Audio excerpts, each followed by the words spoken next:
Bonjour, bonsoir, bienvenue. Vous êtes sur le plateau de Femmes, le seul magazine qui ne donne la parole qu'aux femmes et sur tous les sujets qui nous intéressent.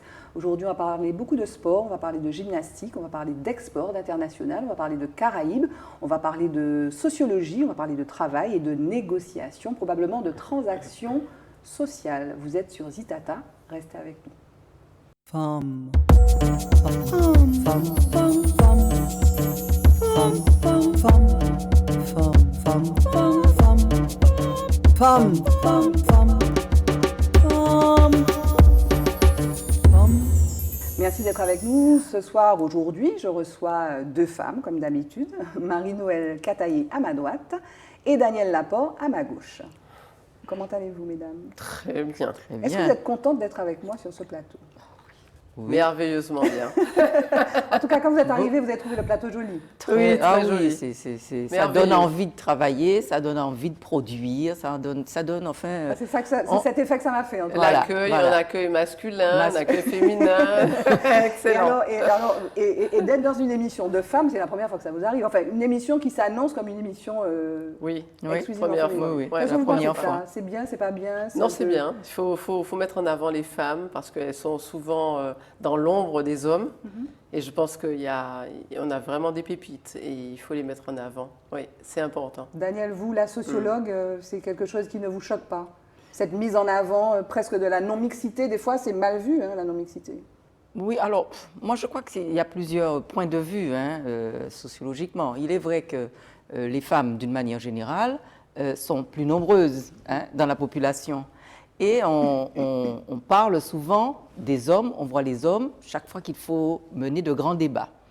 Les femmes sont peu présentes. Maintenant, les choses commencent. Alors, c'est vrai que toute la loi sur les quotas, ça avait beaucoup choqué à l'époque, mais c'était nécessaire. La loi sur la parité en politique, sur la parité, notamment. tout à fait. Voilà. Donc, ça a été... Bon, parfois, il faut bousculer les codes par des lois pour tenter de desserrer les contraintes de la société très souvent écrite par des hommes. Donc moi, ça ne me choque absolument pas, ces émissions. Elles sont là justement pour dire, les femmes, pas seulement une catégorie, mais toutes les femmes, quelles que soient les femmes qui font cette Martinique. Moi, je crois qu'il faut qu'on parle d'elles, il faut qu'on les montre, mais sans faire quelque chose d'excessif. Oui. Parce que moi, je crois que derrière, il y a avant tout la question des valeurs. Parce qu'on peut être très femme et puis avoir des valeurs de déconstruction ou de démolition. Oui, et puis avoir un homme avec des valeurs de construction. Vous voyez? Donc moi, je crois que tout ça, c'est une approche systémique de notre société. En tout cas, là, ce qu'on veut, c'est montrer tout ce que font les femmes. Et donc, avec cette émission-là, on va vous découvrir, on va découvrir votre parcours. Alors, Danielle, 17 pages de CV. Je n'ai jamais vu un CV aussi long. Cette femme, alors, je vais vous laisser vous présenter à tour de rôle. Donc, Danielle Laport, sociologue, je dis ça pour aller vite, mais pas que. Dites-nous un petit peu, présentez-vous. J'ai toujours beaucoup de mal à faire ça parce que je fais mes petites affaires petitement, dans l'ombre. Alors c'est vrai que je suis docteur habilité à diriger des recherches en sociologie. Je crois qu'en Martinique, Guadeloupe, je suis la seule habilitée à diriger des recherches en sociologie, Oui. puisque j'ai énormément de sollicitations de personnes voulant faire des thèses de doctorat. Puisque pour pouvoir encadrer des thésards, il faut être habilité à diriger des recherches. Et j'ai beaucoup d'appels me disant que dernièrement, j'ai eu une dame qui m'a appelée, me dit « je veux faire une thèse de doctorat en sciences humaines » et sur le campus, je suis allée, on m'a dit qu'il n'y a pas de HDR, le sujet est intéressant, mais il n'y a pas d'habilité à diriger des recherches en sociologie à l'UA. Et j'ai eu votre nom par hasard. Mais moi, je ne suis pas de l'UA, je suis de l'université Paris-Est-Créteil. Oui. Donc voilà, donc j'évolue dans ces eaux-là. Donc je me suis construite pas à pas. Vous avez vu, hein, j'ai fait tout le cheminement. Oui, alors vous êtes spécialisé dans le développement durable, dans la transaction sociale. Donc c'est une façon de parler. On va parler plus en détail tout à l'heure. Donc c'est quoi la transaction sociale? Marie-Noëlle, vous savez ce que c'est? Les négociations, enfin voilà. C'est ça. Hein. C'est pas que ça. C'est un concept un peu particulier. Alors oui, c'est un paradigme méthodologique hein, que des Belges ont construit. Les années 78-80. Voilà, et je fais partie de l'école de la transaction sociale, c'est-à-dire que j'ai beaucoup travaillé, je publie d'ailleurs avec les fondateurs de cette école. Jean-Rémy, Liliane Voyer, Émile Servet, Produire ou reproduire 1978-1980. Exactement. Voilà, c'est de la sociologie. Mais c'est notre façon, voilà, c'est un processus qui comprend l'échange, la négociation. Alors, en fait, il y a quelques éléments hein, que la transaction sociale pose. C'est que, le rapport social est fondamentalement inégal. Pose cela. Comme le rapport social est fondamentalement inégal, il faut tout faire pour réduire cette inégalité. Donc, on a très souvent besoin d'un tiers. Mais il faut savoir quel type de tiers, parce que vous avez des tiers qui créent la pagaille dans une relation sociale. Et l'autre chose, c'est de la transaction sociale, c'est l'émergence du compromis. C'est-à-dire qu'une société n'est pas basée sur le consensus. Le consensus, c'est quelque chose de très franco-français. Le consensus, c'est l'accord du plus grand nombre. Mais quand on sait que le plus grand nombre ne donne jamais son accord, donc c'est l'accord des plus forts. Et la transaction sociale dit, il faut revenir sur ça, il faut rechercher le compromis. Ce compromis qui, pas la compromission, ce compromis qui est cette recherche sans cesse de réduire les inégalités. Et une loi faite à un moment donné, il faut oser la remettre en question si elle ne réduit pas les inégalités. Mais les inégalités quoi? Les inégalités sociales? Toutes les inégalités. La société est traversée par des inégalités. Et il faut s'attaquer à cela. On va en parler plus longuement. Donc, Daniel Laporte, donc sociologue, ça vous va bien. Habilitation à diriger des recherches, c'est aussi ça. Mais aussi, vous êtes chargé de mission. Je fais beaucoup de choses. Mais vous avez lancé la RACT, qui est une espèce qui est l'organisme un peu médiateur, notamment sur les questions des négociations. Vous connaissiez, Marie-Noëlle, vous connaissiez Daniel Laporte, là? Oui, tout à fait. Et donc, présentez-vous, s'il vous plaît. Bien sûr, sur la RACT, effectivement. Moi, je suis responsable de l'international à la Chambre de commerce et d'industrie de Martinique. Donc, j'accompagne les entreprises à se développer à l'extérieur, à l'étranger. Et dans mes activités extra-professionnelles, je suis présidente du club Créole Gym de Fort-de-France et très récemment présidente du comité régional de gymnastique de Martinique. Voilà. Donc voilà, par rapport à ma fille qui fait de la gymnastique, qui est rentrée au pôle de gymnastique. Et donc, comme il y avait des femmes qui donnaient du temps, à un moment donné, le bénévolat, ça s'essouffle, donc il faut prendre le relais. Et j'ai décidé je me suis dit, pourquoi pas, il faut prendre le relais de ces femmes qui ont déjà donné. Et à nous aussi d'apporter notre pierre à l'édifice. Donc, voilà. Et vous êtes engagé, vous aussi, vous faites du bénévolat en fait. Je fais beaucoup de bénévolat, oui. Il faut du bénévolat. De toute façon, la société est construite à partir du bénévolat. Les associations fonctionnent. Les associations font fonctionner la société. Et donc, c'est du bénévolat. Alors, évidemment, on ne recherche pas une satisfaction pécuniaire, mais c'est plutôt le résultat par rapport à la société, ce qu'on peut apporter comme bienfait à la société. Là, en l'occurrence, ce sont des enfants, des jeunes, donc on voit on veut sortir les jeunes de l'oisiveté, on veut les mettre en activité pour qu'ils aient moins de temps, qu'ils passent moins de temps sur les réseaux sociaux, les écrans. Voilà, sur les écrans. Donc le sport est une solution, ça c'est pas toutes les solutions, mais c'est une solution à justement cet attachement, ou je dirais cette addiction, puisque maintenant on parle d'addiction aux réseaux sociaux. Et c'est vrai que ça contribue à l'équilibre, ça contribue aussi à mieux réussir au niveau scolaire, parce qu'il y a des valeurs qui sont véhiculées à travers le sport. Donc, moi, je suis sportive aussi depuis longtemps. Vous n'êtes pas gymnaste. Je pense que vous êtes gymnaste, je ne suis pas gymnaste. Mais vous courez, vous marchez beaucoup, à la base, j'étais nageuse. J'ai été nageuse, j'ai fait de l'aviron et ensuite je me suis lancée dans la course à pied que je n'aimais pas du tout. Mais j'ai trouvé que Mais elle est complètement voilà, elle est folle, hein. j'ai trouvé que j'ai trouvé que c'était fun de retrouver des personnes de mon âge à courir dans la nature, dans la boue. C'est quoi votre record en tant que randonneuse trailer? Le maximum que j'ai fait, c'est 65 km. Mon objectif, c'est de faire un ultra trail de 80 km.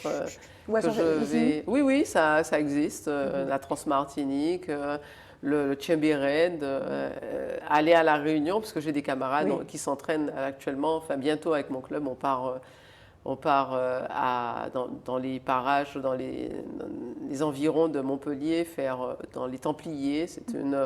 C'est un festival de trail où on va faire 65 km. Mais c'est de la nature, donc. Oui, mais c'est de l'effort quand même. C'est de l'effort. Daniel ouvre de grands yeux. Oui, c'est de l'effort, mais c'est beaucoup de. En fait, je suis admirative. On se découvre parce que c'est beaucoup de mental. Oui. Et en fait, ça nous permet de mieux comprendre ce que vivent les sportifs. Oui. Parce que les sportifs, c'est du mental. On va en parler là. Voilà. Donc voilà, c'est.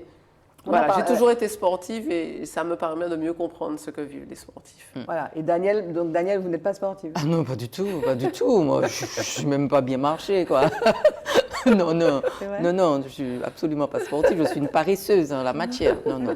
Moi, je suis admirative. Hein. Je me dis, je trouve ça génial. Mais je ne serais jamais capable de faire ça. En tout cas, là, on va regarder une vidéo dans la rubrique Focus et on commente juste après.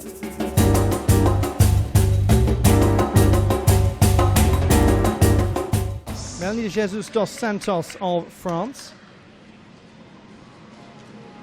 the 6th strongest performer in qualification.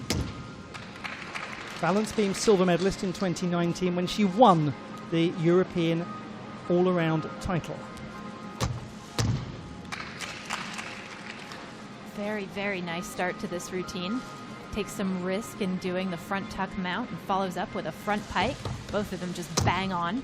And that too.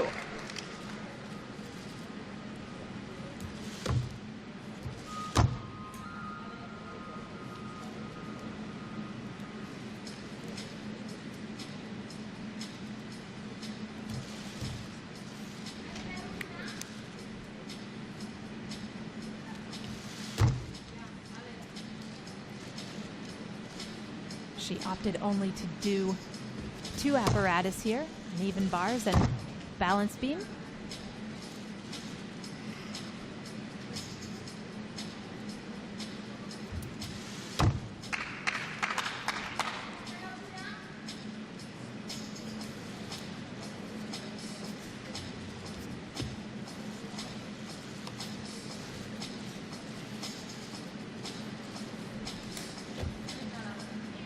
A lot in this routine, but she has handled it very well so far. One thing left.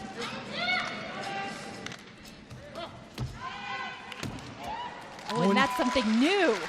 And she just about finds a way to hold on to that rather than going completely forwards.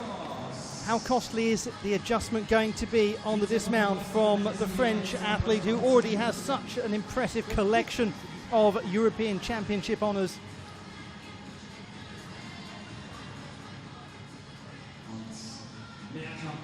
This was a routine that could absolutely end up on the podium.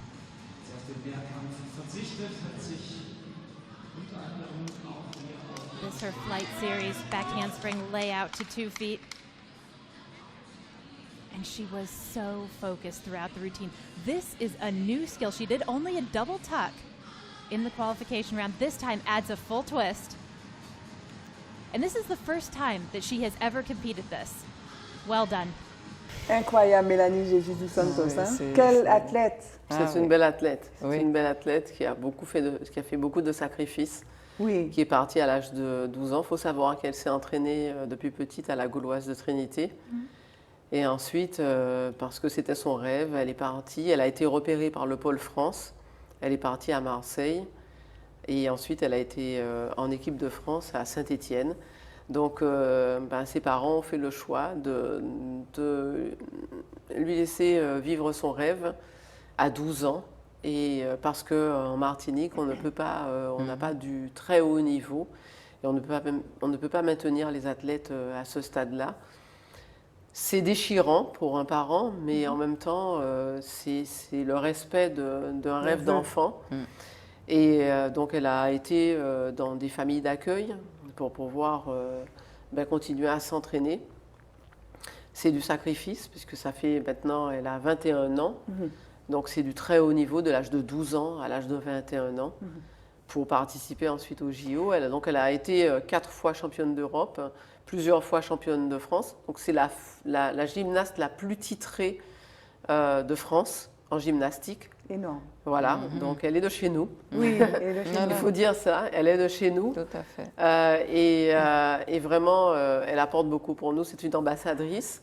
Au niveau du club, à chaque fois qu'elle apporte une médaille, où elle est venue, juste avant le confinement en 2020, elle est venue avec l'équipe de France s'entraîner en Martinique. Ils ont fait des excursions, ils sont venus s'entraîner au gymnaste. Et à chaque fois qu'on a cela, on a un pic d'inscription, puisque tout le monde veut faire de la gym. Après, c'est vrai que les gens ne se rendent pas compte que ce sont des efforts. C'est du sacrifice, ce sont des efforts. En fait, c'est ça. Voilà, C'est des efforts. C'est des efforts. Et d'ailleurs, on a vu au JO, donc elle a dit, elle est arrivée 11e du concours général. Elle dit qu'elle a été submergée par le stress. Oui. Parce que ce sont des gens qui vivent vraiment des choses avec beaucoup de pression. Sûr, et d'ailleurs, la sûr. numéro 1, l'américaine Simone Biles, elle a déclaré forfait. Ouais. Elle n'a pas voulu accepter cette pression. Il y en a beaucoup. On a eu l'exemple de Marie-Jo Pérec qui a subi ce stress et qui avait fui, on se souvient, à Sydney. Mais on a vécu aussi récemment Naomi en tennis, qui a subi ce stress. Donc c'est vrai que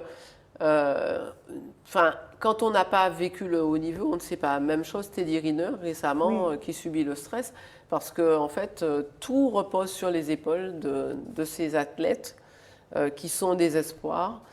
Et il y a des enjeux énormes parce qu'il y a des enjeux financiers derrière cela. Au niveau des valeurs aussi. Voilà, il y a tout. Et en fait, eux, ce qu'ils veulent, c'est ce Saint Graal. Mais derrière cela, il n'y a pas que le Saint Graal. Il y a des enjeux financiers, il y a des enjeux, il y a de la pression. Donc, quelquequefois, c'est difficile à supporter. Mais même une vie d'athlète, en fait, une vie d'athlète, c'est une vie donc, de sacrifice. On l'a dit, cette jeune fille à 12 ans, elle est partie. Ouais. Quand les autres amis vont en zouk, ils ne vont pas. Quand les autres amis, quand ils sont un peu plus âgés, prennent un verre de champagne parce que c'est l'anniversaire, ils ne peuvent pas. Ouais. Quand par malheur, juste avant les JO, ils ont une déchirure, ils ont une blessure, c'est tout qui s'écroule. Il faut contrôler le poids, il faut contrôler la vie, il faut tout contrôler. Et en fait, on ne vit pas normalement. On vit un athlète de haut niveau. Et ce sont des contraintes. Alors, j'écoute avec beaucoup de passion Marie-Noël. Mais vous savez, tous les efforts, tout cela est fait dans un contexte bien cadré, il y a des contrôles, médecins, etc. Vous savez que les ouvriers agricoles en Martinique, quand ils travaillent la banane, les efforts physiques demandés sont quasiment équivalents à ce que l'on demande à un sportif de haut niveau de fer. En termes d'efforts. C'est-à-dire pour récupérer la banane, mettre comme ça. Parce que vous savez qu'un régime de banane, c'est entre 60 et 80, voire 90 kilos. Et ils doivent faire ça, ils doivent porter entre 150 et 200 régimes multipliés, mais naturellement, dans des terrains qui sont pentus, sous le soleil, etc. Donc, et les efforts demandés sont équivalents et ils ne sont pas payés. Ils ne sont pas pris en charge par des médecins. Ils n'ont pas tout ce qu'il faut. Voilà, ils n'ont pas cette espèce de cocooning d'environnement protecteur fait pour eux. Alors, c'est vrai que je casse l'ambiance vous nous appelez à d'autres... en disant ça, mais il y a cette réalité-là, passionnante, avec tout le stress que ça produit chez les individus. Et puis, il y a cette réalité de l'effort qui est méconnue et qui détruit près de 1400 aujourd'hui salariés de la banane. Alors, vers quoi on va du coup? Là, on rentre dans le vif du sujet des travaux, parce que vous avez travaillé sur ça, sur le monde des ouvriers agricoles, en fait, et notamment dans les conditions de leurs conditions de travail, ce que vous nous décrivez. Comment on fait du coup? Alors, donc, on essaie de réduire finalement ces inégalités, en fait, c'est ça l'idée? Pour régler cette question-là, c'est beaucoup de choses. Hein. C'est comment on mécanise, la mécanisation. Est-ce que tous les terrains sont mécanisables? Et jusqu'où? Voilà. Donc, il y a des questions de fond qui se posent aujourd'hui. Et moi, je me dis qu'on peut être ouvrier de la banane. Mais peut-on être ouvrier de la banane de 18 ans à 67 ans comme quelqu'un qui travaille dans un bureau? Donc, pourquoi pour cette typologie de métier, puisqu'on a besoin de consommer de la banane, on a besoin d'une activité, pourquoi pour cette typologie de population au travail, on ne dit pas, eh bien, ils font ça pendant 10 ans maxi. Il faut s'occuper de leur reconversion. Voilà. Et vous savez, Daniel, oui, mais avec, pardon? Avec tout un encadrement médical autour. Et vous savez que l'encadrement médical n'existe même pas pour ces ouvriers de la banane. Regardez tout le problème avec le chlordécone. Oui, mais ça c'est donc aujourd'hui, il est temps d'aller vers ce que vous dites pour l'après. Mais en fait, l'analogie ne s'arrête pas là d'ailleurs, parce que Mélanie Jesus dos Santos, quand elle aura fini de faire ses compétitions à 21 ans, à un moment, il va falloir qu'elle se reconvertisse. Alors, tout à fait. Et ça, c'est une vraie question, et c'est une vraie source d'angoisse pour les athlètes de haut niveau, tout à fait. Alors, qui ne trouvent pas forcément leur place. Justement, au niveau de la fédération, on travaille à la professionnalisation des athlètes de haut niveau. Donc nous qui sommes le club où Mélanie est licenciée, puisque moi je suis présidente du club Créole Gym où Mélanie est licenciée. Elle est au Pôle France, mais elle est aussi licenciée de Créole Gym. Et la question qui se pose, c'est la professionnalisation, parce que ces personnes, il y a un après, il y a un après, et il faut les rassurer.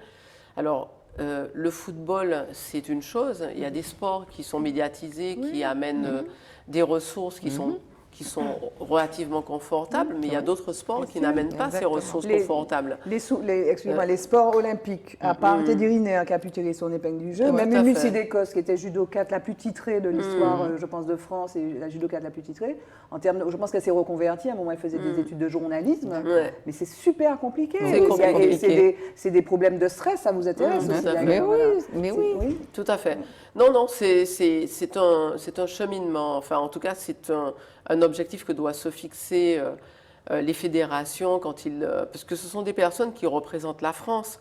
Donc les fédérations se doivent d'accompagner ces gymnastes jusqu'au bout, parce qu'il y a eu cette période de sacrifice, cette période où on n'a rien fait d'autre, on s'est consacré entièrement au sport, on a mis de côté les études pour se consacrer au sport.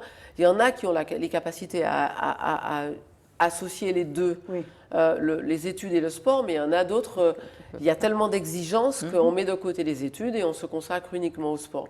Et à un moment donné, il faut absolument penser à la reconversion de ces athlètes.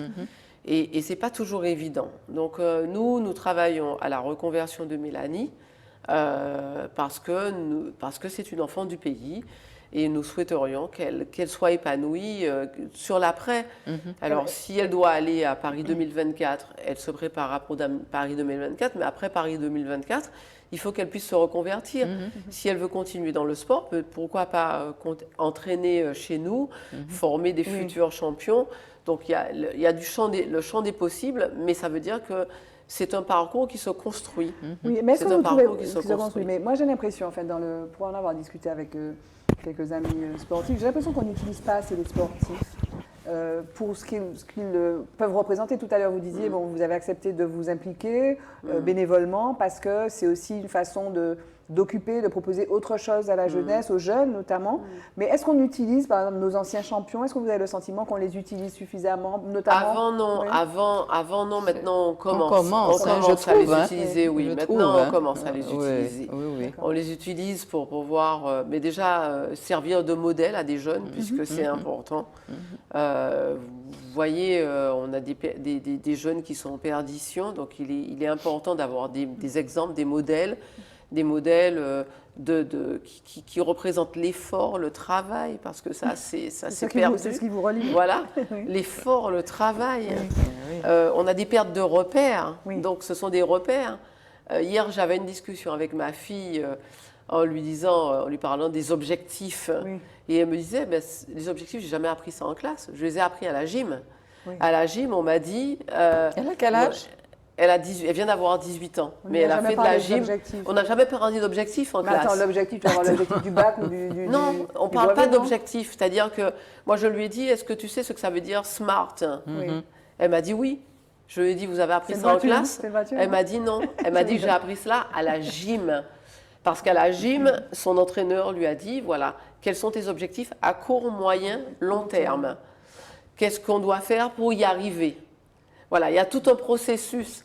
Et ça, c'est à la gym, dans le sport qu'elle l'a C'est quand même appris. extraordinaire parce que quand même, quand on enseigne à des enfants ou des étudiants, enfin, c'est quand même la base de cela. Mais c'est On pourtant fait ça- quelque chose, C'est pourtant ce que. Oui, oui. on fait quelque chose dans un objectif et comment on fait pour y aller, quoi. Dans combien de temps, quels moyens on se donne, enfin, à moins que les... Enfin, moi, je suis un petit peu... C'est dramatique ce que j'entends là. Parce que là, quand même, dans la matière sportive, l'objectif est toujours assigné, enfin, est toujours équivalent à la réussite aussi, ou s'améliorer. Oui. Est-ce que dans notre société, en général, et je parle à un sociologue, on n'a pas peur de cette idée de réussite, d'atteindre un objectif qui serait un objectif, disons, d'être... On est là, par exemple, et on va un petit peu plus haut. Est-ce qu'on n'a pas peur de ça dans notre société française un peu égalitariste? Est-ce que c'est bien vu de dire, finalement, je vais être la meilleure? Parce que Mélanie G. de Santos, elle ne va pas là. De temps en temps, elle se laisse submerger par le stress, puis elle est la 11e, et puis elle dit, bon, ok, la prochaine fois, je vais faire mieux.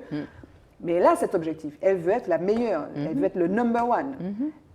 À part dans le sport de niveau, on n'a pas ça dans notre société. C'est pas ça qu'on apprend à l'école aux enfants, ou très peu, non? En se moi, disant qu'on n'a pas je à le sais dire, pas si- d'ailleurs, non? Non, je pense que c'est excessif de penser comme ça. Je crois que dans tous les milieux, dans tous les espaces, on dit tu dois être le meilleur. Même nos parents nous disaient ça. Tu te débrouilles pour, dans ton champ, être Réussir. Voilà, réussir. Je crois que la réussite, même lorsque quelqu'un échoue, entre guillemets, cette personne a un objectif de réussite qui, à un moment donné, n'a pas eu les conditions pour y aller. Mais je crois qu'on ne se réveille pas un matin en se disant je veux être dans l'échec, quoi. Non, mais Moi, je crois que ce sont- est-ce qu'on n'a pas, je ne sais pas si Marie-Noël est d'accord avec ça, est-ce que, excusez-moi Daniel, je me fais l'avocat du diable, est-ce qu'on n'a pas quand même une petite mentalité en France et peut-être en Martinique, puisqu'on est français, cette mentalité de Poulidor, quoi, tu arrives deuxième, c'est pas grave, est-ce qu'on n'est pas... Non, est-ce que... Non, est-ce qu'on n'est pas- je suis- Et tout le monde, et comme je on est très suis- égaux, tout le monde, mais je suis libre de ne pas accéder Alors, à ça. Est-ce qu'on n'est pas un peu dans cette espèce... Alors, je suis tout à fait d'accord avec Barbara parce que, alors moi qui ai étudié dans le système américain, parce que j'ai été étudiante aux États-Unis, et j'ai vu la différence entre le système français et le système américain. Dans le système américain, la réussite, Le leitmotiv, c'est ça. le leitmotiv, c'est ça, c'est réussir, et c'est pas deuxième, c'est premier. Dans le système français, c'est on arrive, c'est pas mal, voilà. On arrive, c'est bien, c'est déjà bien. Il n'y a pas cette notion de numéro un. Mais même d'ailleurs- C'est-à-dire, il n'y a pas cette notion-là. Oui. Et en fait, c'est ça la différence. Moi, j'ai vu complètement, totalement une différence dans l'approche Oui, pédagogique. oui. Dans l'approche pédagogique des enseignants américains et dans l'approche pédagogique des enseignants français. Et alors, pour vous dire, à titre personnel, mon fils, qui n'était pas un bon élève, qui est un élève très moyen, je me suis dit à un moment donné, si tu vas dans une université française, tu es perdu. Tu vas aller dans une université canadienne. Parce qu'il y a de l'empathie, il y a ce devoir, il y a cet accompagnement à la réussite qui est beaucoup plus prégnante dans le parcours éducatif d'un système anglo-saxon. Parce que le système canadien, c'est un système anglo-saxon, ce n'est pas un système francophone, c'est un système anglo-saxon. Et finalement, il a réussi. Et je pense qu'il n'aurait pas réussi dans un système français. Daniel voulait dire quelque chose sur ça. C'est vrai que je suis toujours très partagée avec cette idée d'être premier. Oui. Moi, ça me gêne, quoi. Je me dis, qu'est-ce qu'en fait, on veut pour la société? Oui. Qu'est-ce qu'on veut pour les individus? Quel objectif on se fixe? Est-ce qu'on va chercher l'élite à tout prix, à n'importe quel prix? Ou est-ce qu'on va chercher des valeurs de co-construction, de partage, de mieux-être, d'empathie, voilà, de co-construction? Parce que moi, je ne suis pas pour la compétition, moi. Je ne suis pas du tout... C'est pas ma culture. Hein. Oui. Bon, donc, et ce sont des choix de société. Oui, bien Est-ce sûr. que pour autant, cette société américaine, où on cherche être À le nombre... réussir le number one. Elle a réussi, et combien de pauvres a-t-on? Non, tout à fait. Combien de personnes Tout à fait. Là, on est meurent de marginalisé, faim oui. dans ce pays qui est dit premier? Oui, bien sûr. Donc, moi, je suis sur ces questions de réussite, d'élitisme Oui, et oui, tout. oui. Je suis très Non. en retrait. Je ne Oui. participe pas d'un discours sur l'élite. Vous voyez? Oui, j'ai compris. Et en plus, moi, je vois des choses autour de moi. Parfois, vous êtes ici, vous faites des choses, vous avez un parcours, on vous reconnaît moyennement. Quelqu'un qui est en France ou ailleurs, arrive, n'est pas plus brillant que vous, hein, mais parce qu'il était d'un ailleurs et il vient dans un espace, eh bien, il est tout de suite encensé, même si cette personne est paresseuse dans... Oui, oui, oui. Hein, oui. hein, On mais lui reconnaît cette on lui vertu parce re- qu'elle vient de l'extérieur. Elle vient de On a ça l'extérieur. ici, c'est ça que vous dites. Ah, ça Oui, continue, oui, oui, oui. ça continue, je vois ça, je vois ça. Je pensais qu'on avait dépassé Mais c'est cela, pas le cas. mais ça continue. Oui, oui, oui, voilà. On Et adule. il nous ce- faut être vigilants. Alors moi, je le dis. Oui, bien sûr. Moi, je le dis publiquement, alors ça choque. Mais je crois que tant que nous n'allons pas le dire publiquement, oui. je crois que ça va continuer. Nous pouvons construire une société martiniquaise dans on peut avoir dans Oui, l'empathie. dans l'empathie, mais on peut avoir aussi des gens qui sont excellents comme vous. Vous êtes Ah, je sais pas. excellente dans Non, votre non, je domaine. sais pas vous si je êtes suis excellente. la Non, seule non. HDR. Oui, je peux être la seule Oui, HDR, mais elle a été suis-je la excellente première. pour autant? Non, non, non, mais vous Voyez. non, mais être première dans ce que vous avez fait. Il faut des initiateurs, il faut des gens innovants, il faut des gens qui soient un peu leaders aussi. Il faut des leaders. Après, Non, ils sont pas leaders, après, je pense que Il faut peut-être je sais pas, je suis avec toutes ces notions-là aujourd'hui. Ça ne nous rend pas forcément plus heureux. Voilà, Et c'est ça qui est important. voilà. Moi, je crois la que recherche du bonheur. là, je suis arrivée à peut-être jeune, on est comme cela, Oui, mais oui, quand oui, on oui. arrive à mon âge, on regarde les choses avec d'autres lunettes, quoi. Oui, oui, oui. Moi, j'ai d'autres vues. Oui, oui, Je oui. suis. Qu'est-ce que l'on peut faire, tout simplement, Pour aider notre société pour à qu'on aller soit heureux. heureux, je ne sais pas, mais au moins pour que les gens mangent à leur faim. Tout à fait. Pour que des enfants, vous voyez, m'appellent en me disant est-ce que tu peux m'aider à acheter telle et telle chose? Dans ce 21e siècle, Bien sûr. où nous avons un tas de riches qui sont premiers, quoi, financièrement. Mais les sportifs. Pour moi, servent à- c'est insupportable. Moi, je suis assez d'accord avec vous. Mais les sportifs servent à quelque chose ou pas quand même? Mais naturellement, Oui. regardez, Ah, c'est ouais. regardez comment je suis. C'était magnifique, en c'est très attendez, beau. C'est non, magnifique. ah non, mais nous avons tous quelque chose à apporter dans la société. Ouais. Tous, quel que soit. Ouais. Tout, le sportif, le chanteur. Alors moi, je trouve que parfois, on met trop en avant des chanteurs, Oui. des ceci. Moi, parfois, je me dis, mais il y a quand même des jeunes qui font autre chose que chanter. Bien sûr. Pourquoi on ne parle pas d'eux? Tout à fait. Voilà. Nous, on les Donc, découvre ici, on essaie de... voilà. Tout à fait. Donc, il nous faut avoir un juste équilibre. Oui, un juste Cet équilibre. On est équilibre d'accord. entre On est tous d'accord. les talents qui s'expriment D'accord. de partout, quoi. Hein, des gens qui font des choses, qui font des choses. On va continuer à parler de femmes qui font des choses, de vous, mesdames. Donc, on a eu une belle discussion autour de Mélanie Jésus dos Santos. On a parlé de beaucoup de choses. Hein. Et on parlait aussi de vous à travers ça. Donc, mot de femme, deuxième partie de cette émission.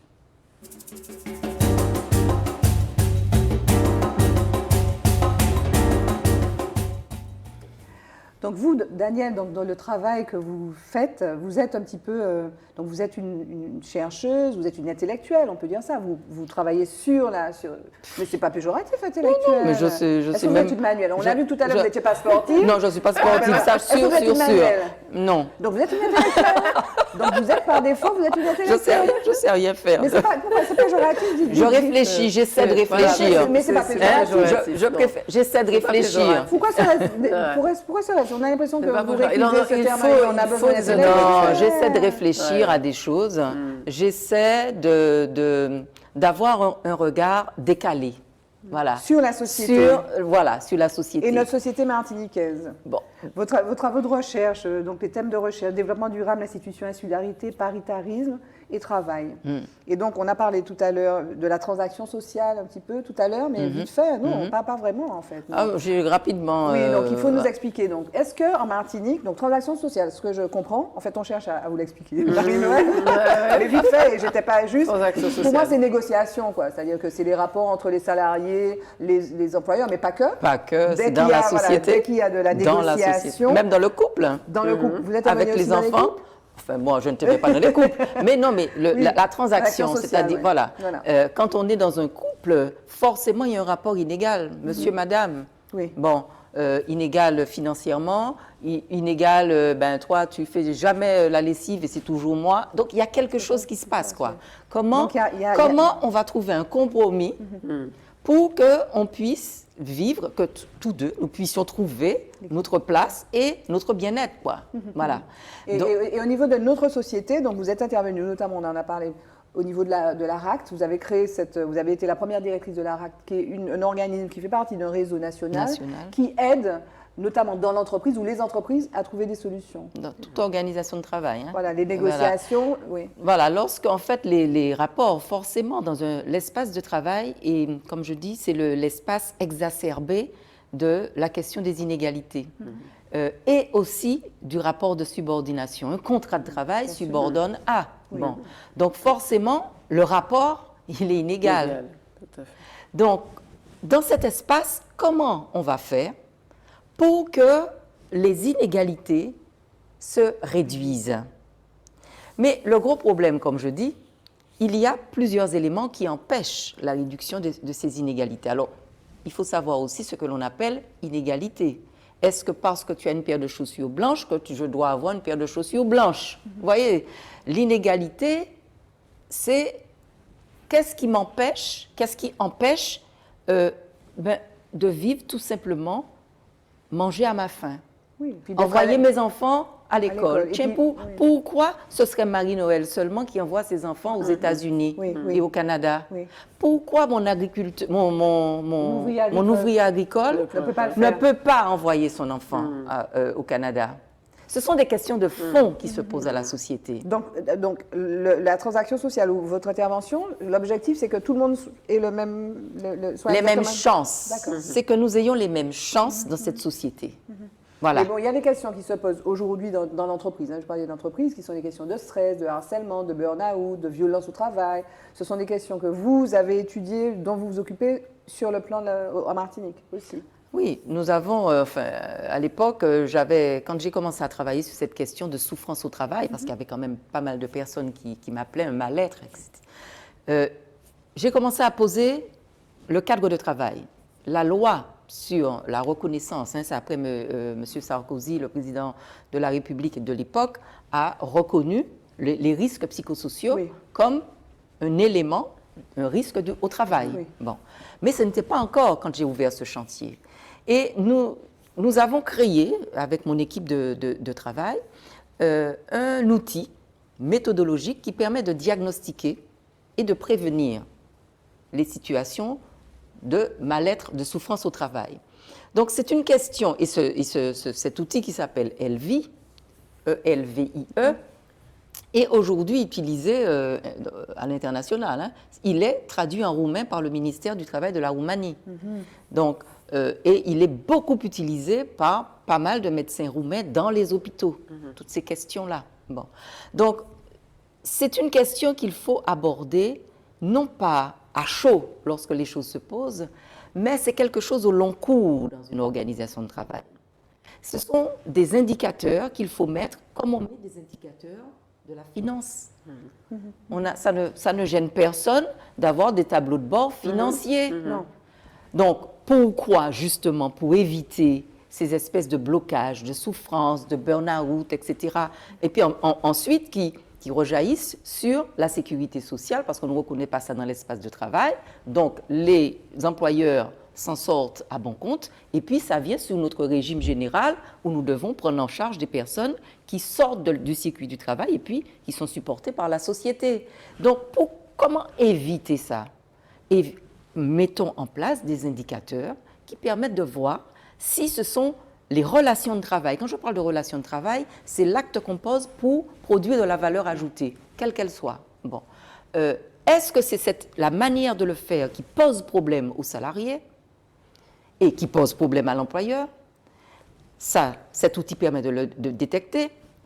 Maintenant, si c'est l'employeur qui a un grain dans sa tête, ou si c'est le salarié qui a un grain dans sa tête, tout de suite, cet outil permet d'identifier si la personne, elle relève d'autre chose que d'une situation liée à l'acte, à la relation de travail. Vous voyez, donc, je crois qu'il nous faut aborder cette question des risques psychosociaux qui effraient les employeurs. Oui. Mais il faut aborder cette question avec, à froid, beaucoup de recul et savoir dire les choses. Donc on en est où? Du coup, c'est un outil qui fonctionne, qui permet d'avoir une... Alors, moi, je sais qu'il a été utilisé dans quelques entreprises en Martinique. D'ailleurs, on l'avait testé avant de le publier. Il a fait l'objet de deux éditions. Hein. Oui. Donc, il a été utilisé, enfin, au moins dans la lecture. Je connais des entreprises qui l'ont utilisé. Mais je sais qu'il est très utilisé en dehors de la Martinique, puisque j'ai des sollicitations. Vous avez des préfectures qui l'utilisent hors de la Martinique. Vous avez des hôpitaux, vous avez de grandes boîtes qui l'utilisent. Danone, en France, l'a utilisé. Madame Pénicaud, lorsqu'elle était ministre, en a parlé de cet outil. Est-ce que les relations, et je pose la question à vous deux, parce que vous, Marie-Noëlle, vous travaillez avec les entreprises qui sont à l'international, qui veulent se développer à l'international. Est-ce que les relations sociales, donc je parle là de l'entreprise, mais d'ailleurs, on parle beaucoup d'entreprises privées, mais il y a le public aussi. Oui, quand on dit entreprise, c'est privé. Est-ce que les relations sociales... Alors moi, quand je suis pas sociologue, donc je suis extérieure, pour moi, les relations sociales, c'est ce qui notamment s'incarne, bon, peut-être dans l'entreprise, on ne voit pas, mais qui peut s'incarner dans la grève ou les négociations, etc. Est-ce que ce sont des relations qui sont... tranquilles? Est-ce qu'elles sont plus tranquilles ou moins tranquilles qu'ailleurs ici? Est-ce que les choses sont plus compliquées? Oui ou non? Est-ce que vouloir comprendre ça, est-ce que c'est une question inutile? Enfin voilà. Est-ce que, parce que de l'extérieur, on peut avoir l'impression, par exemple, que, notamment quand on parle de transport, par exemple, que il y a grève. Et on se dit, mais pourquoi ils n'ont pas eu le temps, ils n'ont pas pu discuter en interne? Est-ce que c'est encore vrai ça? Ou est-ce que les choses s'améliorent? Peut-être d'abord Marie-Noëlle, qui n'est pas une experte de la négociation, mais non, je ne suis pas du tout qui vit les choses. Je ne suis pas experte de la négociation. Mais c'est vrai que, alors, enfin, de l'expérience que j'ai, d'ailleurs après le Covid, d'ailleurs, on a toujours cette stigmatisation de l'entrepreneur, d'entrepreneur, patron. Profiteur, alors que dans les patrons, on a des très petites entreprises, des entreprises qui se battent tous les jours. Simplement qu'on met tout le monde dans le même panier, c'est-à-dire qu'il y a une stigmatisation de l'entreprise par rapport à des gros qui ont un fonctionnement, un certain fonctionnement, et tout le monde est mis dans le même panier. Et on ne se rend pas compte, et ça, nous, on l'a vu pendant la crise Covid, où on a eu un numéro vert et on a dû répondre à des appels de détresse d'entrepreneurs dont le seul souci était comment je vais payer mes salariés. C'était ça leur souci. C'était pas comment moi je vais me payer, c'est j'ai des salariés qui ont une famille, comment je vais pouvoir les payer. Et en fait, il y a un décalage entre ce que certains pensent et la réalité. Ce sont des gens qui ont une vraie préoccupation, qui ont un vrai investissement dans la vie de l'entreprise, qui ont un vrai investissement vis-à-vis de leurs salariés. Et la perception des employés ou de l'extérieur, elle est différente. Et ça, il faut vraiment travailler sur ce changement de paradigme. Il faut changer le paradigme. Parce qu'il peut y avoir des patrons qui agissent différemment, mais dans la majorité, les personnes qui travaillent avec une équipe, ils sont conscients que cette équipe apporte une valeur ajoutée à l'entreprise, que ça devient une famille, que ça devient un apport pour l'entreprise, et c'est ce qui fait fonctionner l'entreprise. Et ça continue, ça perdure encore chez nous, parce que moi je le vois, je le retourne encore de chefs d'entreprise qui me disent ça. Il y a moi j'avais un entrepreneur qui était un restaurateur qui a dû fermer et qui me dit ma seule préoccupation c'est comment je vais pouvoir payer mes salariés. Et mes salariés mettaient la pression, qui disaient mais nous on veut être payés et ils ne se rendaient pas compte du sacrifice que faisait En même temps, il a le salarié aussi. Enfin, le salarié, non, le salarié a des préoccupations. Oui. Mais je veux dire qu'à un moment donné, il doit y avoir un dialogue entre les deux. Il doit y avoir un dialogue ouvert pour que chacun expose ses difficultés. Ça ne doit pas être dissimulé. Je pense que dans des cas comme ça, il faut à un moment donné, même si ça peut paraître délicat, mais il faut avoir un dialogue très sincère. Oui. Très sincère de façon à ce que les tensions diminuent. Parce que sinon, pour moi, c'est l'objet de tension, d'augmentation de tension. Oui, voilà. Oui, Daniel. C'est pas toujours évident, mais c'est vrai que quand on est comme ça dans le flou, peut-être qu'il faut avoir un dialogue sincère. Ce que Marie-Noëlle dit est tout à fait juste. Il y a à déconstruire cette vision du chef d'entreprise où on met tout dans le même sac. Et il y a des réalités qui sont différentes. Mais je crois que je le disais sur une radio dernièrement, on fait appel aux organisations syndicales lorsque les choses vont mal dans l'entreprise. Lorsque, il y avait, c'était le président de la Chambre de commerce qui faisait un grand truc là après la deuxième vague Covid, etc. Il faisait une grande réunion pour rencontrer les organisations syndicales. Et moi, on m'avait interrogé dessus. Je dis, c'est lorsque le bateau coule que l'on fait appel aux organisations syndicales. Lorsque les choses vont bien. Pourquoi les organisations syndicales ne sont-elles pas autour de la table également? Donc, comment les salariés peuvent avoir un autre discours lorsque il n'y a plus d'argent? Comment il n'y a plus d'argent? Parce qu'on ne leur a pas dit quand il y en avait, on ne lui a pas dit quand ça marchait. Voilà. Mais comment on organise ça alors? C'est simplement... C'est de la sincérité. Voilà, la sincérité. Et quand je disais que de la même manière qu'on fait des tableaux de bord pour les finances, on peut faire des tableaux de bord sur toutes ces questions de la relation de travail. On peut avoir avec ces organisations syndicales ou ces salariés, s'il n'y a pas d'organisation syndicale, des réunions trimestrielles sur voilà... comment ça a marché, vous avez travaillé, on a travaillé, ça nous fait tant de chiffre d'affaires, etc. C'est tabou, hein? Mais je sais, c'est tabou. Mais c'est tabou. Je sais, c'est tabou. C'est tabou. Donc, mais pourquoi c'est tabou? Maintenant, alors, après, ils vont se plaindre. Voilà, donc tabou, cela signifie que lorsque ça va mal, comme on n'a pas habitué à parler de ça, donne-moi mon argent. Mais ça aussi, je comprends pourquoi, parce qu'on est dans un petit pays, ils vont aller dire ça dans la famille, ils vont dire, t'en as qu'à faire ton argent. Ah bon, mais non, c'est vrai, c'est tabou. Il y a peut-être aussi, excusez-moi, il y a peut-être aussi un problème d'éducation économique aussi, parce qu'il y a des gens qui confondent le chiffre d'affaires, le bénéfice, nous sommes d'accord. Après, l'argent est tabou dans le système français, contrairement au système américain. L'argent est tabou dans le système français. On ne dit pas combien on coûte, on ne dit pas combien on gagne, on ne dit pas quels bénéfices on fait. On est dans une société où l'argent est tabou. Donc on ne dit pas. Et c'est vrai qu'on gagnerait à changer peut-être de mentalité et d'être beaucoup plus transparent. Et moi, je pense que ça gagnerait à apaiser les relations sociales entre des salariés et le patronat. Oui, parce que c'est vrai qu'on découvre au dernier moment. Il n'y a pas d'intéressement, par exemple, des salariés dans les boîtes. Ça dépend. Il y a très peu. Enfin, il y a une loi qui existe, mais c'est bon. C'est très peu. Très peu. Et tout à fait. Donc vous, est-ce que, parce que ma question initiale, que j'avais même oubliée, donc voilà, je l'ai retrouvée, ma question initiale, c'était, est-ce que finalement c'est une fausse image ou une fausse idée que j'ai, ou que c'est quand même un peu plus difficile qu'ailleurs? Est-ce que c'est plus difficile? On aime toujours dire que l'herbe est toujours plus verte ailleurs. Moi, je dis aux gens, arrêtons. C'est pas vrai. Il y a des problèmes partout. Bien sûr. Partout, il y a des problèmes.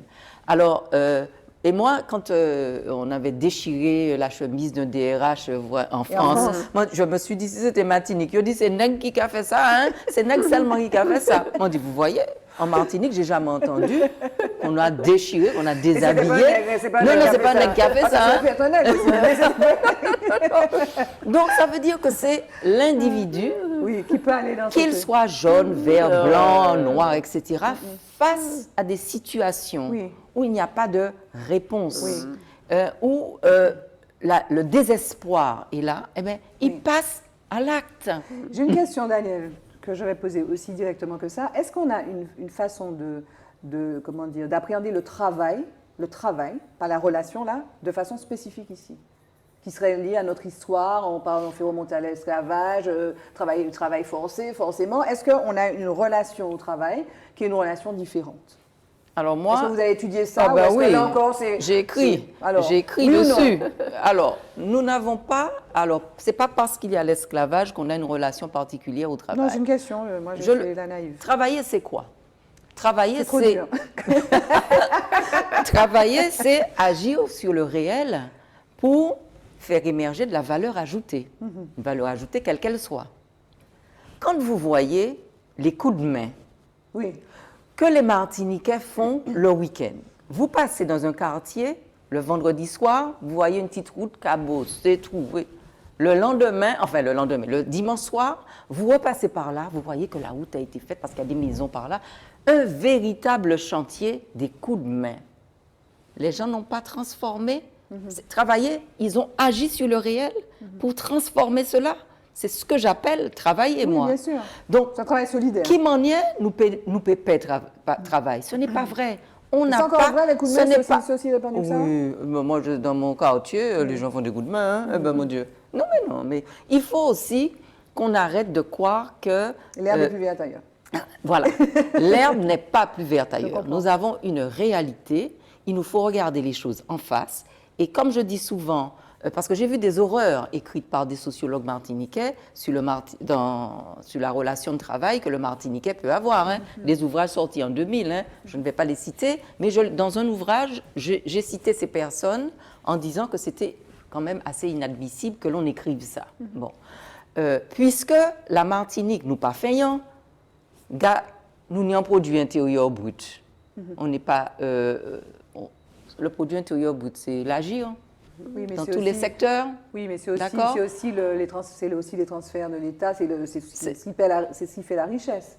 Donc c'est 9 milliards, 600 millions. Mais nous agissons. Il y a quand même, parlons de choses qui sont aujourd'hui consommées en Martinique. Si on consomme, c'est parce qu'il y a des personnes qui viennent travailler pour que, achètent, etc. Il y a un travail qui se fait en Martinique. Il ne faut pas aujourd'hui, à chaque fois, nous flageller en disant que nous sommes... Ma question était ouverte. Le travail, nous travaillons. Nous n'avons pas un rapport différent au travail. Ce sont les conditions de travail qu'il s'agit d'examiner. Non, mais là, néanmoins, vous avez quand même fait valoir qu'il y avait effectivement une autre façon de travailler, comme le coup de main, par exemple. Donc, il y a des conditions parfois spécifiques. Nous n'avons pas peur de travailler. Qui peuvent être des façons un peu solidaires de travailler. Le laçotais, par exemple, peut être une autre façon de travailler au service d'eux. On parle d'autre chose, là. On parle sur les manières de travailler. Mais la question du travail, est-ce qu'on a peur? Enfin, moi, une fois, j'étais allée faire quelque chose chez une masseuse. Et puis, il y avait dans la cabine d'à côté un monsieur qui parlait très fort. Et j'étais passée la veille, il ne savait pas que j'étais là. J'étais passée la veille à la télé où j'avais parlé de travail, etc. Puis il disait à la dame à côté, il y a madame qui passait la télé, il a dit comme ça, nègre aimait travail. C'est pas vrai, c'est nègre la paix travail, etc. Je me dis, mais voilà un Martiniquais qui véhicule des images fortes. Lui-même, il travaille. En plus, j'apprends qu'il est chef d'entreprise. Donc, et il vit bien. Il vit bien. Qui est-ce qui travaille? C'est lui ou les salariés? Donc, il faut que l'on arrête de s'autodétruire. Donc comment on fait pour... donc on parlait du fait que quand on parlait de relations sociales, qu'il fallait effectivement qu'il y ait une meilleure connaissance, comment on fait pour battre en brèche ces espèces d'idées reçues qui seraient qu'effectivement on aurait... Enfin, vous dites qu'il n'y a pas de rapport spécifique au travail. Ce sont les conditions de travail qu'il faut examiner. D'accord. Mais elles sont-elles spécifiques ici du coup? Dans l'administration, par exemple, les conditions de travail sont peut-être les mêmes que dans un autre territoire. Comme je dis, les conditions de travail sont liées aux hommes et aux femmes qui sont là à un moment donné. À un moment donné, ça peut très mal aller dans une organisation de travail. On change les personnes et puis ça va super bien. Moi, je crois que il faut se dire qu'il n'y a pas de choses qui sortent ex nihilo. Hein? Ce sont les hommes et les femmes qui amènent avec la manière dont ils appréhendent les questions. Donc, moi, je crois qu'il faut que on fasse confiance, hein? On se fasse confiance et qu'on se dise, tout à l'heure, je disais qu'il nous fallait créer une société autour de la co-construction, autour de comment on fait pour que nous soyons bien, tout simplement, dans cette société. Hein?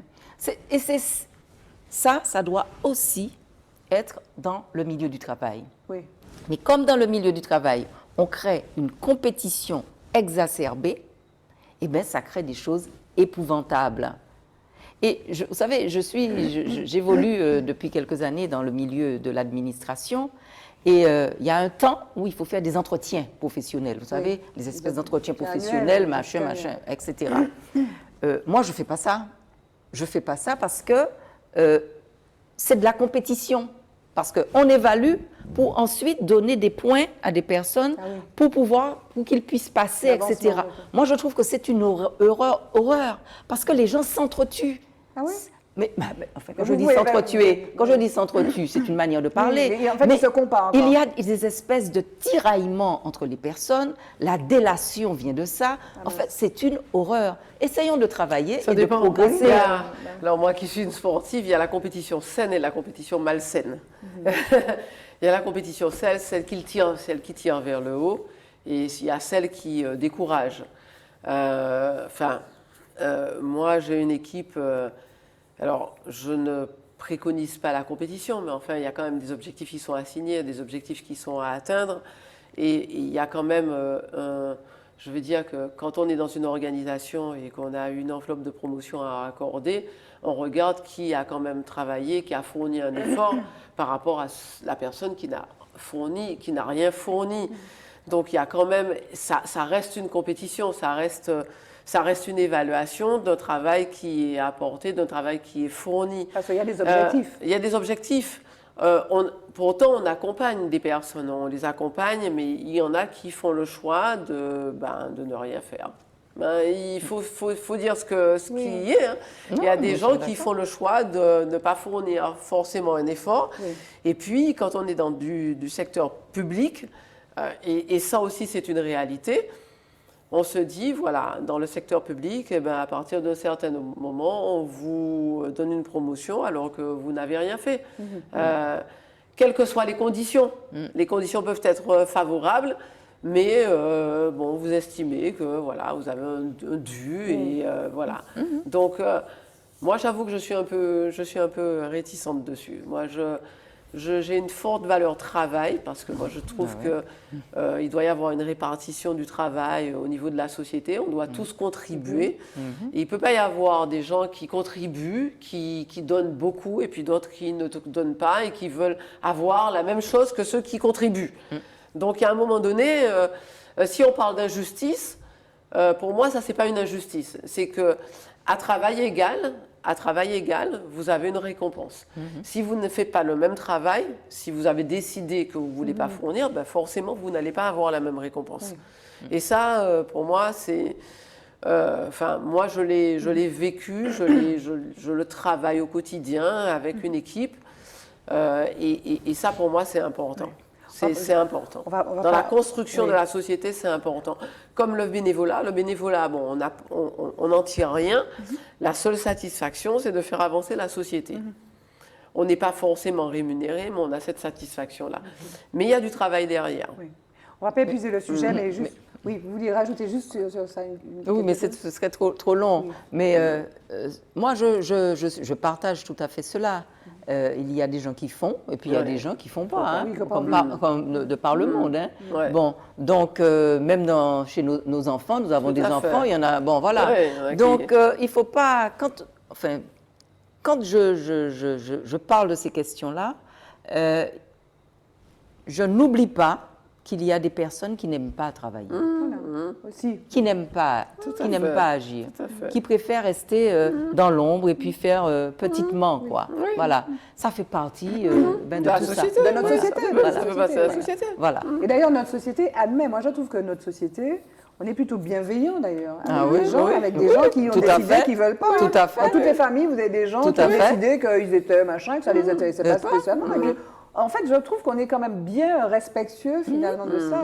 On est quand même assez ouvert à ça. Quels sont, il nous reste peu de temps, vous voyez comment Ah ça oui, nous ça embarque, passe vite, c'est ça, hein. incroyable. Alors, je veux quand même passe parler vite. de l'international avec Marie-Noël et aussi des projets ou des thèmes de recherche peut-être de vos étudiants en matière de sociologie et des choses qui intéresseraient. Donc, je ne sais pas, est-ce que... On vulgarise peu, en fait, ces travaux-là. Alors qu'on a l'impression C'est vrai. qu'aujourd'hui, on est une époque en Martinique C'est où vrai. on a des choses à dire sur la société, par exemple, comprendre l'abstention. Alors, c'est peut-être pas votre domaine, mais pourquoi les gens s'abstiennent autant comprendre... Vous voyez, donc, des choses qui remuent notre société. Et alors, moi, alors, plus d'une fois, on a eu ici des gens de l'université. Et mon regret, et c'est pour ça qu'on invite des gens de l'université, c'est de dire que l'université n'est pas dans la société assez... Non. Et on ne sait pas ce que vous faites alors qu'on a besoin des sociologues. Donc, quels sont un petit peu les thèmes ces jours-ci, enfin ceux dont vous vous occupez peut-être? Ah bon, je suis sur plusieurs choses en ce moment. Je suis en train de terminer un article pour une revue scientifique sur le positionnement de l'enseignant-chercheur associé. Alors, ce que l'on appelle un enseignant-chercheur associé, c'est quelqu'un comme moi. C'est-à-dire que j'ai décidé d'avoir un emploi et puis à temps plein, d'être dans mon pays, et puis je pars enseigner, donc je suis associée, j'ai un mi-temps. Alors je travaille beaucoup, hein. Oui, Mon mi-temps oui. finit par devenir... donc voilà. Et quand on est dans des jurys de VAE, sur la validation des acquis, parce que maintenant on peut faire du doctorat par VAE, mais bon, il y a des conditions particulières. Il y a un professionnel qui est invité. Mais très souvent dans les universités, on choisit quelqu'un qui est associé. Un professeur associé, quelqu'un qui travaille et puis qui vient enseigner. Mais on a des chercheurs associés comme moi où j'ai fait tout le parcours universitaire jusqu'à être HDR. Et je suis profondément dans la recherche. Quand je suis sollicitée pour être un professionnel dans un jury de VAE, je suis plutôt attirée vers tout ce qui est scientifique que vers ce qui est professionnel. Donc là, je suis en train de travailler sur ça. Je suis en train de sortir un article sur ça. Alors c'est vrai que ça me passionne, mais ça peut ne pas du tout passionner. Oui, voilà. Mais ça me passionne. Voilà. Ça peut technique, voilà mon dada de ces jours-ci. Et puis je suis en train d'accompagner un étudiant du Burkina Faso qui m'a sollicité pour une thèse sympa, comme tout. Et qui travaille sur est-ce que le développement durable, c'est une demande des populations ou une demande des politiques pour donner à leur programme politique une impression de profondeur et à quel moment la population, on peut amener la population sur ces questions de développement durable et aussi amener le politique à repenser la manière dont il approche la question de développement durable, qui malheureusement, trop souvent, c'est sous l'angle environnemental. Et or, ce n'est pas ça, le développement durable. Donc, il travaille sur ça au Burkina Faso. Alors, donc, c'est sympa comme tout. Donc, je l'accompagne sur sa recherche de thèse. OK. Et alors, on a peu parlé de l'international, mais en quelques mots quand même. Donc, est-ce que les entreprises martiniquaises trouvent les voies, enfin, vous êtes là pour les y aider, mais est-ce qu'elles trouvent les voies? Est-ce qu'elles sont nombreuses à venir vous voir, peut-être de plus en plus en disant « moi je veux », et notamment avec le digital d'ailleurs, je veux adresser ce marché international qui est presque illimité pour moi. Est-ce que finalement, peut-être avec le confinement, si les gens, ça donne peut-être des idées, est-ce que vous avez évalué? Alors bizarrement, avec le confinement, on n'a pas eu on n'a pas eu d'arrêt de travail, on n'a pas eu d'arrêt de nos missions à l'international. Au contraire, ça a permis aux chefs d'entreprise de prendre une pause, puisqu'ils n'avaient pas le choix, de prendre du recul et de réfléchir justement à une stratégie à l'au-delà, de se rendre compte que finalement, un marché local, c'est restreint et qu'il faut envisager l'international. Et on a pu travailler à distance, puisque maintenant on travaille avec des outils. On a pu, par exemple, sur le marché américain, alors qu'il y a des entreprises qui n'imaginaient même pas aborder le marché américain, on a pu travailler, on a pu avancer sur tout un programme dédié au marché américain, avec de la prospection à distance, avec des rendez-vous à distance avec des entreprises américaines, de tous États américains et nos entreprises. Et on a envoyé des premiers containers, alors que je pense que physiquement, si on avait été dans un autre contexte, on l'aurait même pas envisagé. Donc, en fait, le contexte nous a ouvert un champ des possibles, nous a permis aux entreprises de se projeter différemment et de voir qu'il est possible d'aborder un marché différemment. Et de ne pas non plus avoir de complexes, parce qu'on avait des complexes par rapport à notre taille. Sauf que le marché américain, il y a des niches, hein, on rentre dans des niches, et on peut très bien servir un marché qui peut être grand parce qu'on rentre dans une niche. Donc on a continué à fonctionner. Moi, j'ai une équipe qui est fantastique. On a accompagné des entreprises qui continuent, qui a eu des expéditions de premiers containers, de deuxièmes containers, et on continue à fonctionner avec le marché américain. Il y a des opportunités qui s'offrent à eux. Il faut les accompagner parce que ce sont des entreprises qui pensent toujours petit. Donc il faut arriver à les décomplexer, à leur dire mais voilà, c'est possible, vous avez cette possibilité. Vous ne pourrez pas envoyer 25 containers forcément, mais vous pourrez envoyer 5 certainement.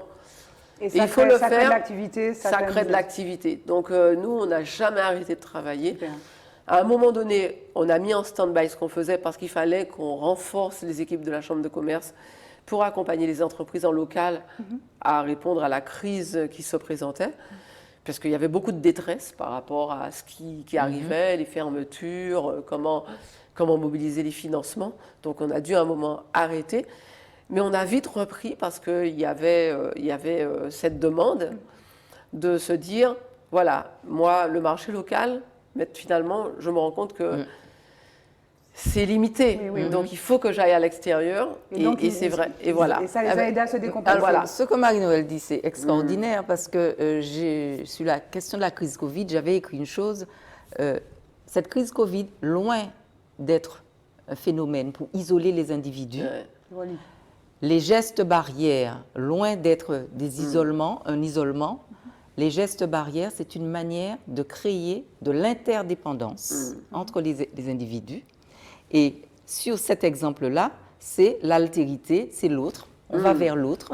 Ça amène à un autre paradigme. Voilà. Mais c'est aussi le temps du recul dont ils avaient besoin. C'est le temps du recul, voilà. Et en fait, finalement... Voilà, quand on a le nez dans le guidon, on ne prend pas le temps du recul. Et l'obstacle, en fait, l'obstacle crée l'opportunité. Exactement. Voilà, alors, pour exemple, on est rentré dans un réseau qui est le réseau CARICHAM, le réseau des chambres de commerce de la Caraïbe, qui regroupe 25 chambres de commerce. On n'a jamais eu autant de webinaires. On a même créé des séminaires où on a travaillé ensemble sur l'évolution du réseau, sur l'harmonisation des prestations, sur les prestations qu'on avait en commun, sur comment servir nos membres, sur comment créer un statut particulier pour les chambres de commerce. C'est-à-dire qu'on a pris ce temps de recul. À vous en interne. Oui, en interne, mais avec le réseau caribéen. Mais au profit des chefs d'entreprise. Au profit des chefs d'entreprise. Donc, en fait, cette période Covid, dans la mesure où on n'avait plus la possibilité de voyager et d'être dans une frénésie de déplacement, nous a permis de faire cette pause, de réfléchir et de travailler ensemble. Et de réfléchir ensemble, alors sur une dimension caribéenne, à ce qu'on pouvait faire pour améliorer le quotidien de nos entreprises, mais aussi de la population en général, puisqu'on a parlé aussi des risques majeurs, comment on pouvait travailler ensemble sur la question des risques et la prévention des risques. puisque certaines îles avaient eu les expériences des ouragans et comment on pouvait tirer profit de ces expériences justement pour aller de l'avant. Donc vraiment. J'ai oublié de dire au tout début que vous ne l'avez pas dit, vous avez créé la cellule export à la Chambre de commerce et d'industrie de la Martinique. Vous savez qu'on est en train de dépasser le temps, mesdames. Ah oui, donc, c'est très bon. On a beaucoup de choses à dire. Oui, voilà, mais ce sera pour une deuxième émission. Alors, question rituelle, même si on a dépassé le temps, je vous pose ma question rituelle. Quel est l'homme qui vous a le plus influencé, Daniel? Mon père. Pourquoi? C'était qui? Mon père était un artisan. Un artisan bijoutier et qui faisait des choses merveilleuses. Et j'ai vu l'or, des lingots d'or. Vous savez, c'est assez impressionnant. Et puis, comment il arrivait justement à les faire, à produire ces lingots d'or. Voilà, c'est des petits morceaux. Puis, on avait ce qu'on appelait des espèces de choses, pas des couilles, j'oublie le nom, mais en terre cuite, qu'il mettait sur un réchaud. Et puis, il mettait un produit, il lâchait les morceaux, les bouts de chaîne, de machin, et puis ça sortait en une masse. Et puis ensuite, il fallait faire le filetage. Et j'ai appris à faire des filets d'or. Et je faisais le contrepoids sur sa table. C'était magnifique. Et ben voilà. Donc, moi, je ne sais rien faire de mes doigts. Mais quand même, vous avez fait du filetage. Oui. Avec de l'or quand même. Vous avez des doigts d'or. Des doigts en or. Et moi, ça m'a... voilà, mon père reste... son métier reste gravé. Comment il s'appelle, son prénom? Victor. Victor. Laport? Non. Mon père, c'est Marie-Louise Henriette. D'accord. Je suis une demoiselle Marie-Louise Henriette. Okay. Et mon père est mort déjà depuis bien cas, longtemps. C'est un bel hommage. Mais il m'a j'ai cet artisan-là qui m'a formé, qui m'a donné tout ce que j'ai. Avec ma mère, naturellement. Mais on parlait des hommes, là. Oui. Maman, et vous, Marie-Noël, quel est l'homme qui vous a le plus influencé, le plus marqué? Alors, je dirais 2 hommes, parce qu'il n'y en a pas qu'un. C'est mon grand-père, parce que mon grand-père, c'est un personnage, des histoires, des devinettes, comme il disait, des chiens à plumes. C'est quelqu'un qui aimait beaucoup raconter des histoires et ce sont des histoires qui se perpétuent dans la famille. Et puis Barack Obama, parce que ça a été pour moi l'homme de tous les espoirs. J'ai beaucoup suivi, je l'ai lu avant sa victoire, parce que c'est une collègue qui avait attiré mon attention sur cet homme qui était sénateur et qui serait peut-être potentiellement président des États-Unis. Je me suis empressée de lire les livres de Durper. J'ai regardé et j'ai vu que c'est quelqu'un qui créait de l'espoir dans cette population et qui parlait d'égalité, qui a essayé de rétablir les égalités avec le Obamacare. Et c'est vraiment quelqu'un qui m'a beaucoup marqué. Voilà. J'ai été étudiante aux États-Unis, donc j'étais assez sensible aussi à ce processus parce que j'ai vécu des choses assez spécifiques. Quand on est noir, on a un traitement particulier parce qu'on est français, mais on ne peut pas être insensible à ce que vivent nos frères américains. Et c'est vrai que quand il est arrivé avec ses messages, on ne peut pas être insensible à cela. Donc c'est vrai que Barack Obama, sur ma vie d'adulte, ça a été celui qui... Alors réfléchissez au mot de la fin, juste après notre dernier jingle, et puis après ce sera l'heure de se quitter.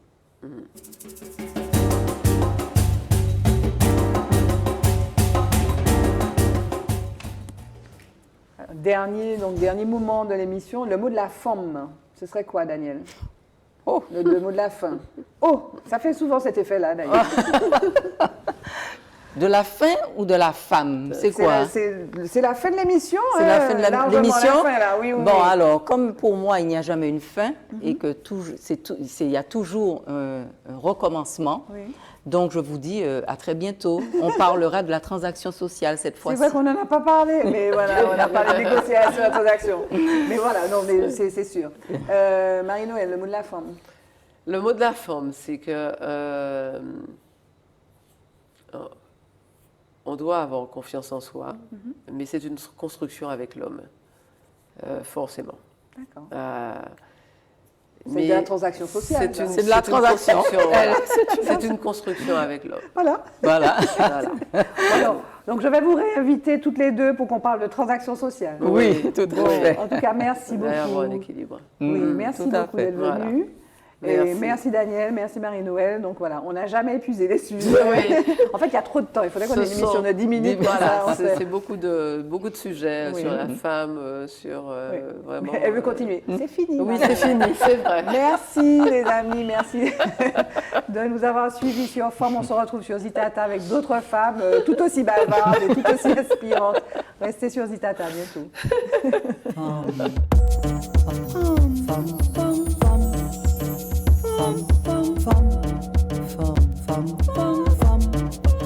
Femme.